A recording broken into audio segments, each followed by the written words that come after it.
Badan Pusat Statistik Sumsel menyebut, deflasi Sumsel pada Agustus dipengaruhi daya beli masyarakat yang masih turun di Palembang dan Lubuk Linggau berkisar 54%. Penurunan harga sejumlah komoditas yang tajam dibanding periode yang sama pada tahun sebelumnya, seperti daging ayam ras, bawang merah, ikan mujair, dan telur ayam ras, ikut menyumbang deflasi paling besar di provinsi ini.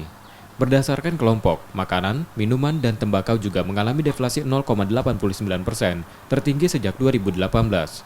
BPS Sumsel juga mencatat, laju inflasi tahunan hingga Agustus 2020 di provinsi tersebut lebih rendah dibanding 2 tahun sebelumnya, 0,75% dan 2019 sebesar 2,52%.